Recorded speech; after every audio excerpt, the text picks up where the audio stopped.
Namato Ratanatayasa. May I pay homage to Triple Gem, the Buddha, Dhamma and the Sangha. My respect goes to my parents and my teachers.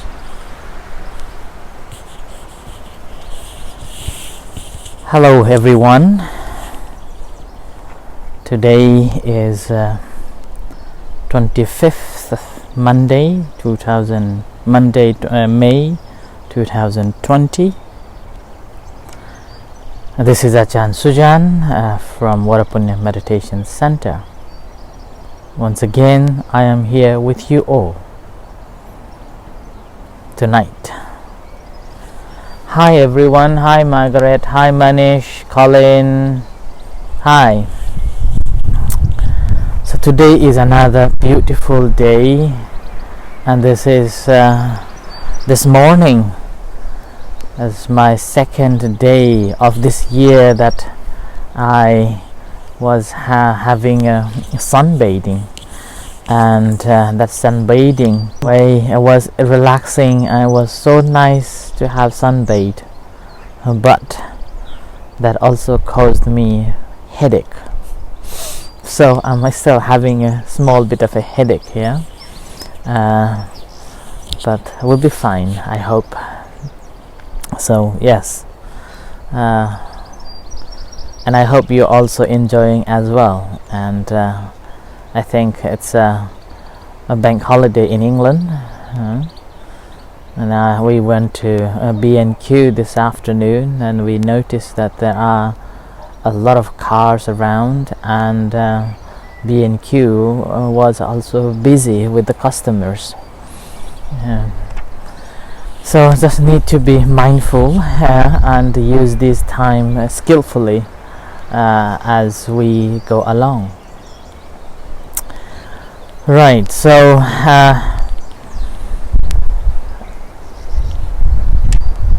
2 days ago I spoke on the so-called Sammapadana, or the effort, which is the second part of the practice of meditation.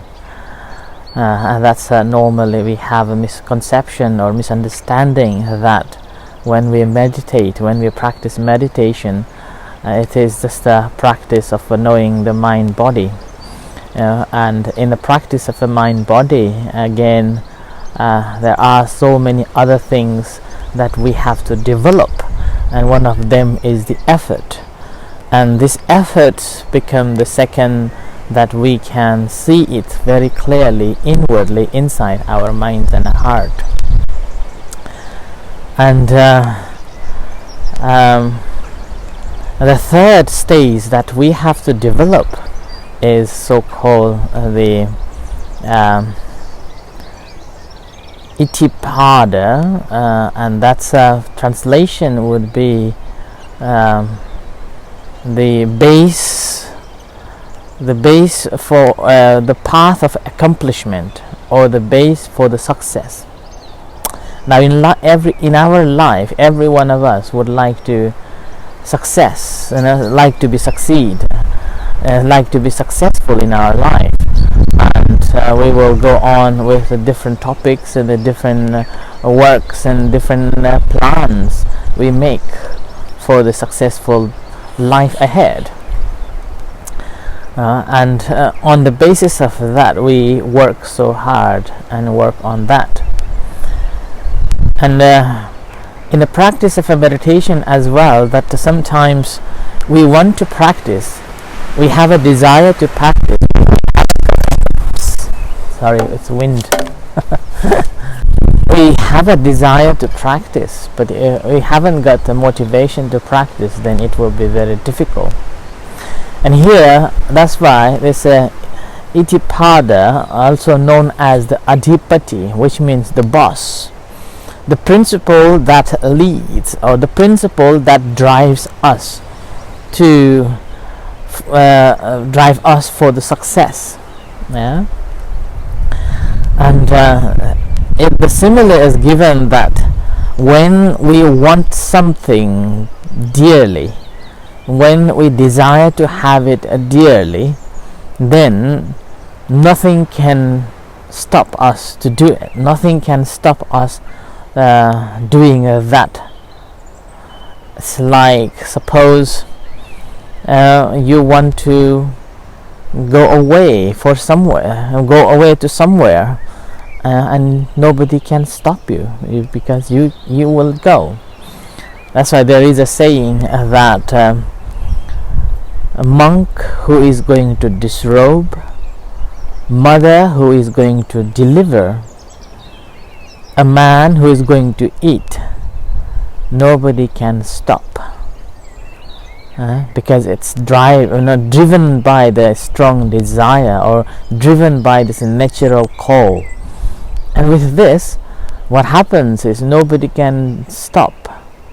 Nobody can stop them to not.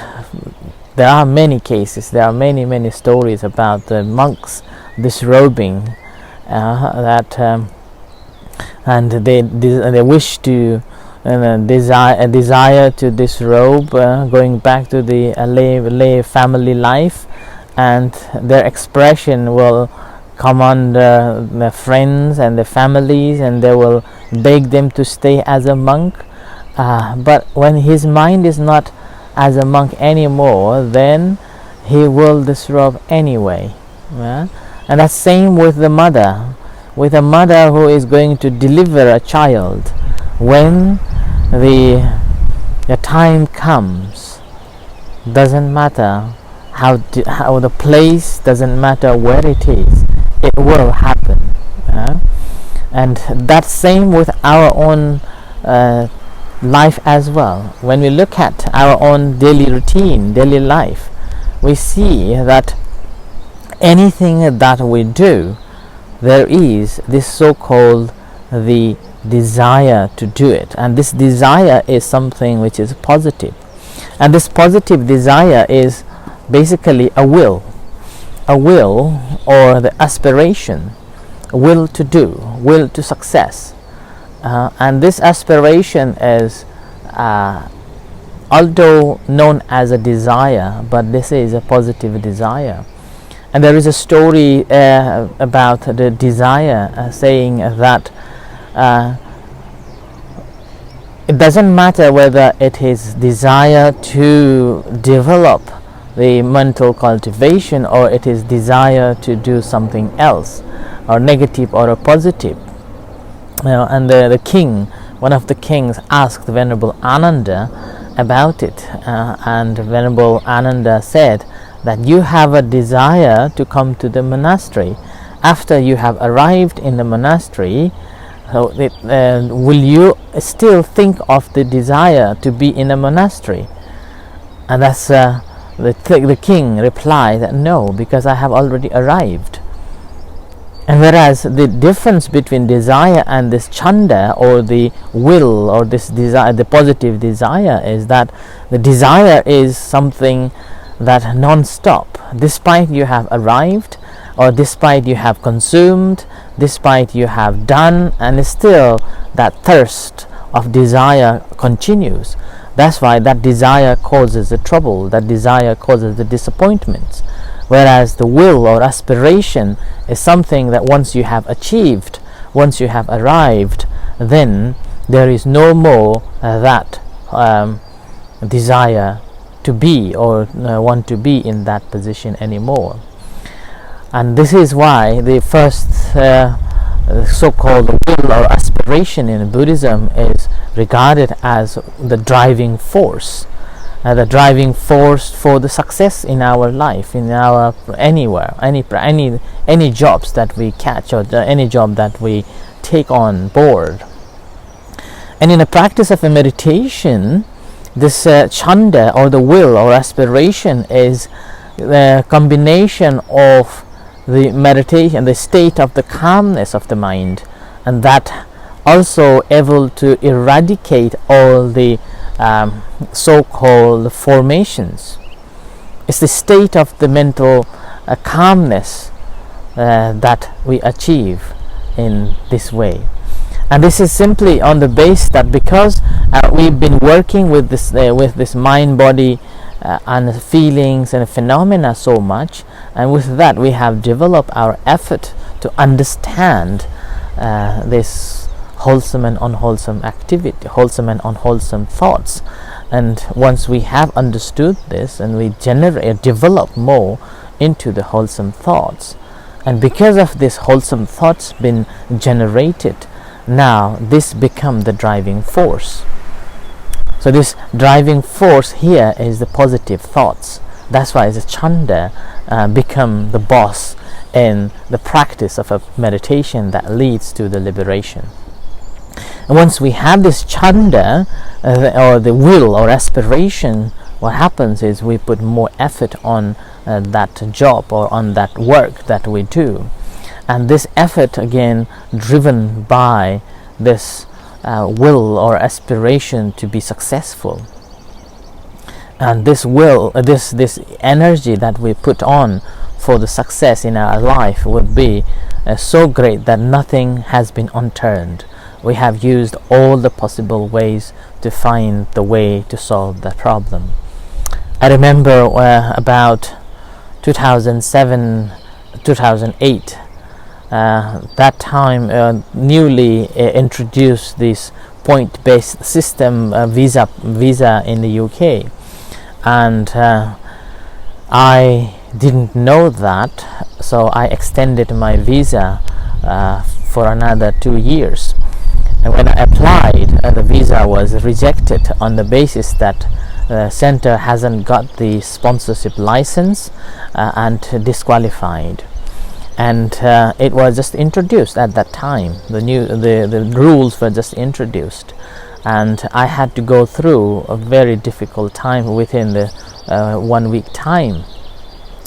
And when I spoke with the border agencies regarding the visa section, I was told that go back to Nepal and reapply and come back later.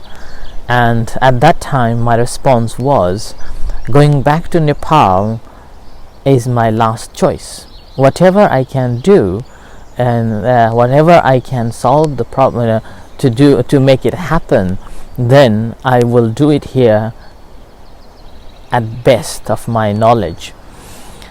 And because going back to Nepal or Thailand, I can go any time, any moment. There is no problem at all. So since I was already in the UK and thus rejected the visa, and then I simply replied in that way, and with that, within this 2 weeks time, every day was so structured. Every night I planned, and every day I walked and talked and wrote letters and contact people or related people, and like that way. And finally, this aspiration will to make it happen, and if not happened, then I have another choice, which I can go back to Nepal or Thailand. So since I have that choice, I don't have to worry about whether I will be getting this visa or not. But my will was, I will do my best. So with that aspiration, with that will or that hope, I worked. And then after that, 1 month later, said that I can reapply, and I had a couple of meetings, two meetings with the border agency staffs as well, and then both meetings understood that they were also still new to the business. But anyway, and after a few months later, I was given this residence, the extension of the visa, and that continued, and then later on I applied for the citizenship. So in that way, so once you have a will or aspiration to do something, then you will put everything unturned. You put all the energy, fully dedicated, undivided attention is there, and with that, you will be in that success. But that doesn't mean that after you have put so much energy to be successful in your aspiration, you're mindless and you're not concentrating on that at all. You need to be concentrating on that, more conscious about it, and in the meantime reflecting and analyzing with the wise attention, that also needed as well. And with these four, investigation, the last one is the investigating at all the time, is also very important factor for the success. And this also reminds me a story from the Buddha. The Buddha himself, he in a way, I normally take the Buddha as a person who has given the great hope. When he met the Buddha, the previous Buddha, at that time he was already qualified to be liberated one. But having seen the Buddha, he realized that, there are other possibilities. Rather than just liberating myself, I can also help liberating others. So having heard that, having seen that, he made the aspiration or will that I will be the Buddha too.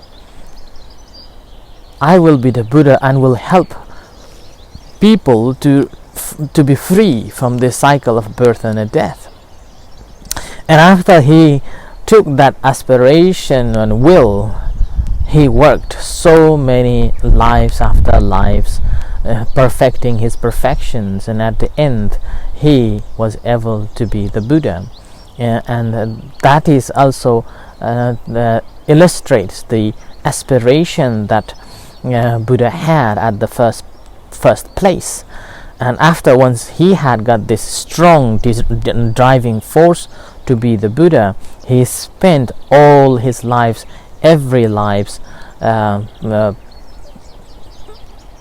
spending a lot of energy investigating, and mind was so clear, and with his clear consciousness to be the Buddha, he went on practicing, and finally he became the Buddha. And like that.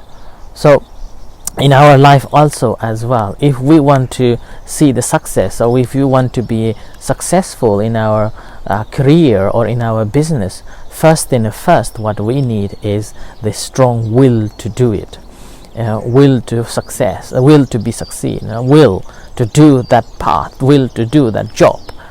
And in order to do, suppose you're going to do a business, then again you have to think of your plan, you have to think of your think of the place, think of the promotion, think of the prices and things like that. And only then, once you have planned all, then you're putting your full effort and your full energy into it.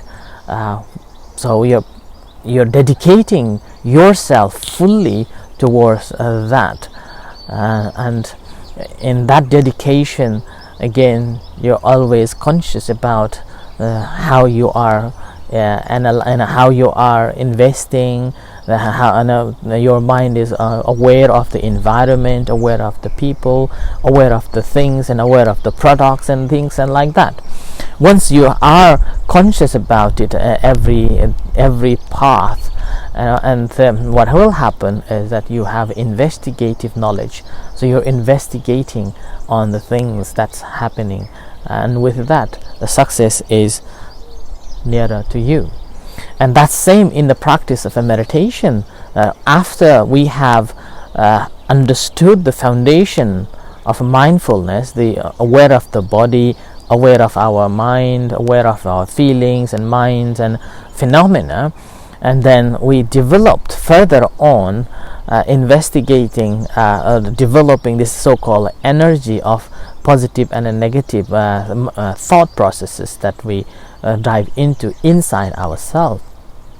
And because we are going into the inside, and we can see that our driving force here would be the positive. That positive is spiritual growth and liberation, and that liberation is freeing ourselves from the all the sufferings and the problems. and that's how this Iddhipada or this Iddhipada comes in. In fact, this Iddhipada is also known as the teachings that helps us to stay long life. Help us to stay long life, and that's simply because when we have a will to stay, then our consciousness will stay for some time. That's why you may have seen that there are so many people before I have. I mean, you may not be experienced such, but I have experienced quite a lot. That when they are when they are in deathbed, they're about to leave their body, dying. They're unable to leave. They're struggling. There's so much pain. They cannot communicate, but and in the meantime they cannot go. So, and that's simply because there's strong will to stay, strong will to be, and sometimes that will is because worry about the family members, worry about the grandchild or daughter or the son, like that, or sometimes worry about their own properties or the assets, and in that case also the will to be alive and cannot go. And in those cases, that's why normally whenever I go to visit, if that's really serious, then I normally used to give them an opportunity to opportunity to let it go, and also accept that you cannot fix all. There are certain things that you have to leave, and that's how I normally comfort people in that way too. And that's again you and me.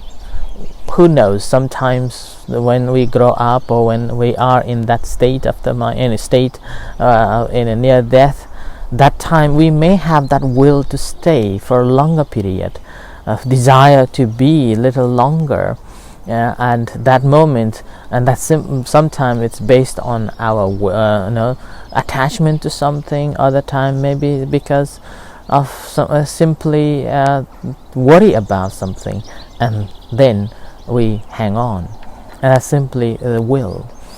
So this aspiration again is this. That's why plays in our life a lot, and that's we need to know and we need to understand, and that's in the Abhidharma, the great the third part of the Tripitaka also talks about this Iddhipada as the boss that leads, like the king.